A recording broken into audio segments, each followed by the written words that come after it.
Halo teman-teman, selamat datang kembali di channel aku. Teman-teman pernah dengar gak sebuah teori tentang manusia yang berasal dari sebuah kera?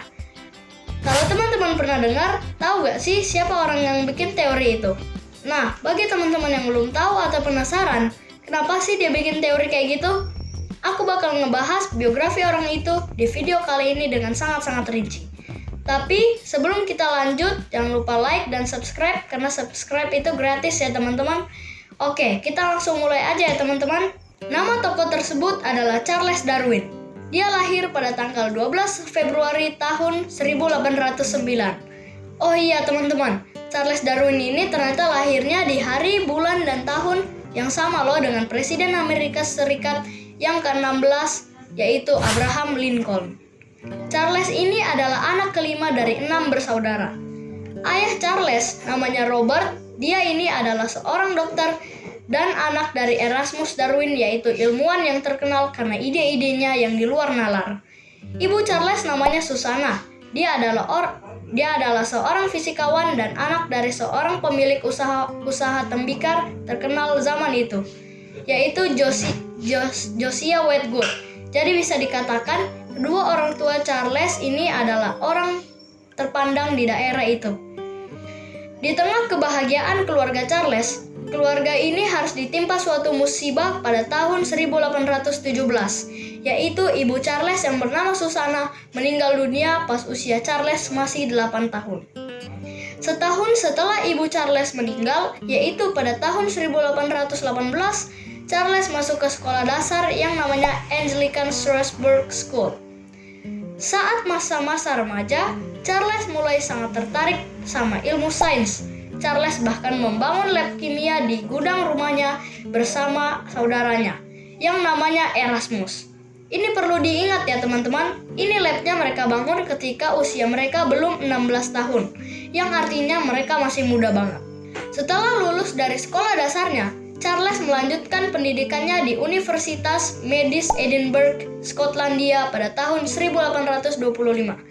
Dia mengambil jurusan ilmu pengobatan karena perintah ayahnya, karena ayahnya mau Charles menjadi dokter. Tetapi Charles merasa bahwa jurusan yang diambilnya ini membosankan. Katanya Charles juga muntah kalau melihat darah saat proses operasi. Cuma ada satu pelajaran yang Charles suka dari jurusan ini, yaitu pelajaran taksidermi. Taksidermi ini adalah pelajaran tentang mengawetkan hewan. Pelajaran ini diajarkan oleh mantan budak Afrika yang namanya John Edmond Stone. Karena Charles gak suka sama jurusan ilmu pengobatan ini, makanya dia sering bolos buat masuk ke kelas naturalis.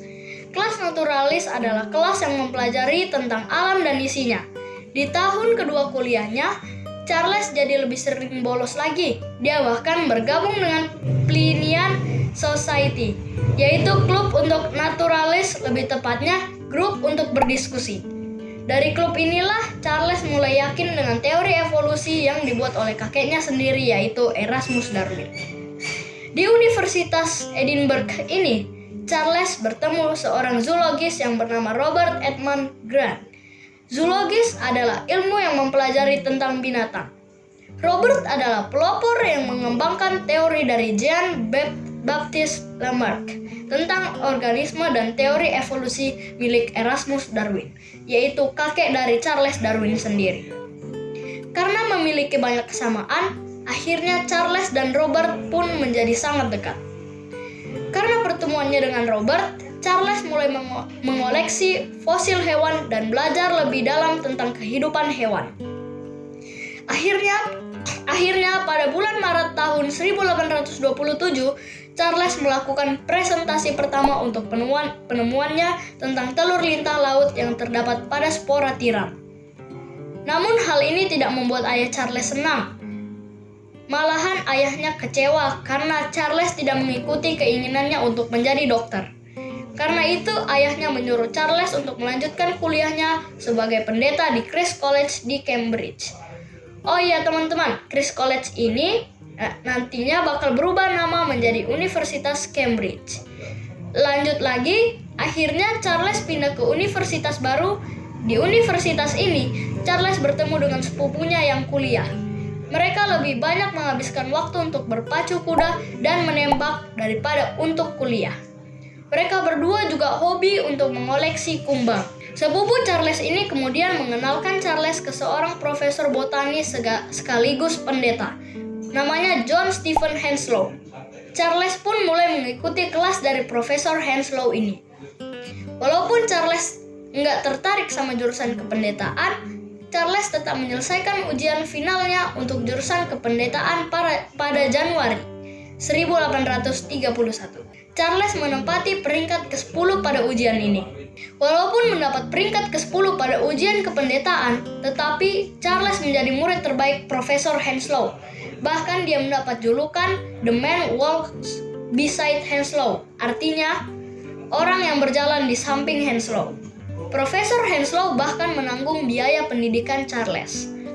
Setelah lulus dari Christ College, Charles mengisi hari-harinya dengan melakukan kunjungan ke Kepulauan Madeira di Portugal untuk mempelajari alam.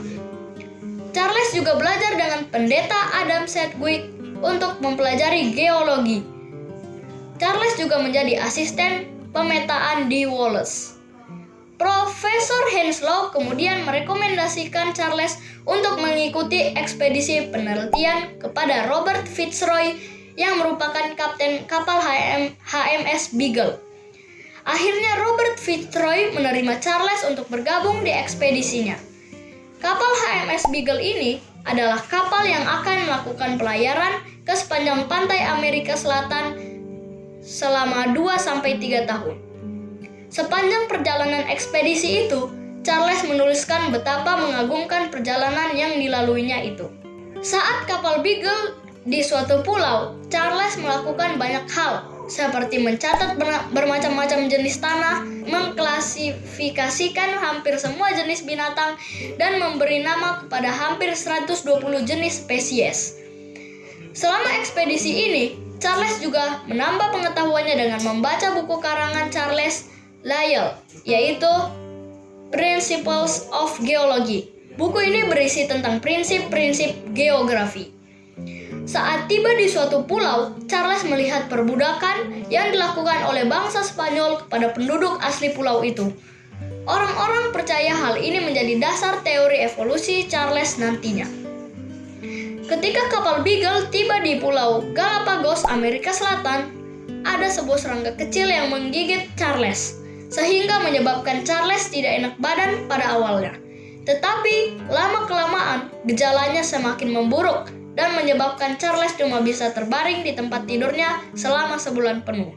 Karena gigitan serangga inilah Charles mendapat penyakit yang tidak bisa sembuh dan bisa kambuh kapan saja, terutama saat dia kelelahan. Ekspedisi ini juga sempat mendarat di Australia dan nantinya kota tempat kapal Beagle mendarat dinamai Kota Darwin dan nanti akan didirikan Universitas Darwin di kota tersebut.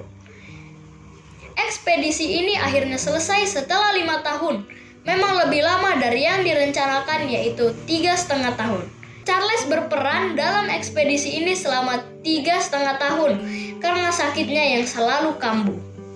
Tetapi penemuan Charles selama ekspedisi ini membawa pengaruh besar bagi dunia pendidikan, khususnya flora dan fauna. Pada tanggal 2 Oktober tahun 1836, ekspedisi ini akhirnya kembali ke Inggris dan disambut dengan antusias oleh masyarakat, khususnya para ilmuwan. Melihat keberhasilan dari ekspedisi ini, ayah Charles akhirnya memutuskan untuk mendukung Charles dengan cara menginvestasikan sejumlah uang di bank untuk keperluan penelitian Charles. Selanjutnya, pada tanggal 4 Januari 1837, laporan HMS Beagle yang dibuat oleh Charles Darwin akhirnya dipublikasikan. Hal ini disambut dengan baik oleh para ilmuwan. Salah satu penemuan yang menarik perhatian adalah tentang penemuan fosil-fosil raksasa. Jadi Charles percaya kalau fosil-fosil itu berasal dari zaman jauh, sebelum prasejarah atau sebelum ada manusia di muka bumi ini. Charles percaya bahwa binatang prasejarah ini melewati berjuta-juta tahun dengan berbagai cara untuk mempertahankan hidup spesiesnya. Misalnya, berubah bentuk setiap waktu untuk beradaptasi dengan iklim, makanan, dan lingkungan habitat. Intinya, Charles yakin kalau semua binatang yang hidup di dunia ini berasal dari proses penyempurnaan yang terus-menerus dari binatang prasejarah. Laporan ini menjadi cukup kontroversial karena pada saat itu yang biasanya meneliti lingkungan adalah pendeta untuk menelusuri kebesaran ciptaan Tuhan. Tetapi teori Charles ini tidak sesuai dengan Alkitab. Karena itu, penelitian Charles ini cukup kontroversial pada saat itu. Kondisi fisik Charles terus menurun karena desakan pekerjaan dan penyakitnya yang terus kambuh. Dengan saran dokter, maka Charles harus beristirahat selama 1 bulan penuh di pedesaan yang tenang. Akhirnya Charles dibawa ke rumah keluarga Wedgwood, Marhall, yang merupakan rumah dari adik ibu Charles. Di masa istirahatnya ini, Charles tetap tertarik melakukan penelitiannya. Setelah sebulan kemudian, Charles jatuh sakit kembali dan harus dirawat di rumahnya kembali. Pada tanggal 29 Juli 1838, Charles kembali ke Marhall, rumah bibinya untuk melamar Emma, sepupunya, tetapi Emma menolak. Tetapi 5 bulan kemudian, Charles mendatangi rumah bibinya lagi untuk melamar Emma, dan akhirnya Emma menerimanya. Tetapi mereka belum melaksanakan pernikahan. Pada akhir November 1838, Charles dan kawan-kawannya mulai melakukan penelitian terhadap burung-burung di cottage Makau, yaitu cottage pribadi milik keluarga Darwin. Penelitian ini akhirnya berhasil terangkum dalam laporan berjudul Hukum Keseimbangan. Setelah itu, Charles dinobatkan menjadi salah satu anggota The Royal Society. Royal Society ini adalah suatu perkumpulan asal Inggris yang tujuannya untuk memajukan ilmu pengetahuan. Selanjutnya, pada tanggal 29 Januari 1839, akhirnya Charles Darwin dan Emma Wedgwood, yaitu sepupunya, menikah saat umur Charles 29 tahun. Anak pertama Charles dan Emma, yaitu Mary Eleanor Darwin, meninggal dunia pada saat masih bayi. Faktanya teman-teman, pada saat itu Charles dikaruniai 10 anak, tetapi 3 dari ke-10 anak itu meninggal dunia, sedangkan yang masih bertahan hidup menderita karena sakit-sakitan. Ini disebabkan karena masih dekatnya pertalian darah antara Charles dan Emma. Setelah kematian putrinya, Charles mulai meneliti lagi. Charles menemukan teori perkembangan manusia atau yang disebut teori evolusi. Tetapi teori ini sangat beresiko untuk dipublikasikan. Karena itu Charles membicarakan teori ini hanya ke beberapa teman dekatnya. Akhirnya Charles memutuskan untuk menguatkan teorinya dengan melakukan berbagai eksperimen terhadap binatang dan tanaman. Pada bulan Mei 1839, ketika sedang meneliti, Charles mendapat kabar bahwa Robert Fitzroy, yang merupakan pemimpin ekspedisi HMS Beagle, telah menerbitkan buku laporan yang dibuat Darwin, dan buku itu laris di pasaran. Buku ini diberi judul The Voyage of the Beagle. Karena hujatan yang bertubi-tubi itu, Darwin jatuh sakit dan harus menulis balasan untuk surat-surat protes dari tempat tidurnya.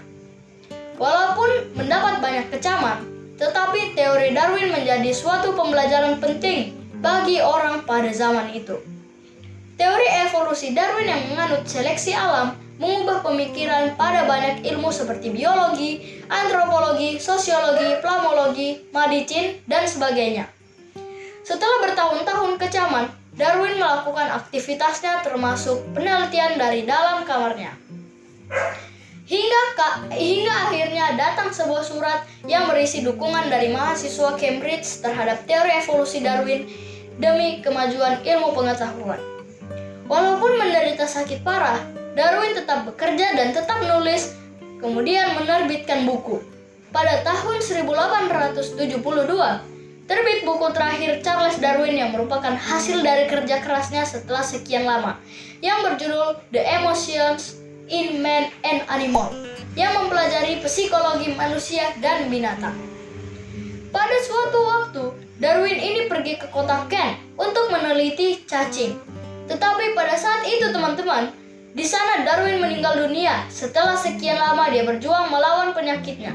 Tepatnya pada tanggal 19 April tahun 1882 di Downhouse, Downey, kota Kent, Inggris pada usia 73 tahun disebabkan oleh serangan angina dan gagal jantung. Dan karena permohonan Royal Society, Charles dimakamkan di Westminster Abbey bersama anggota The Royal Society lainnya. Nah, teman-teman, itu tadi adalah biografi dari tokoh Charles Darwin. Orang yang sempat menggemparkan Inggris karena teori evolusinya yang mengatakan bahwa nenek moyang manusia adalah kera. Sekian biografi dari Charles Darwin. Kalau teman-teman mau tanya-tanya tentang Charles Darwin, silahkan tulis di komentar ya. Oh iya teman-teman, jangan lupa komen di bawah ya untuk tokoh yang kalian mau aku bahas untuk video selanjutnya. Sampai ketemu di video selanjutnya.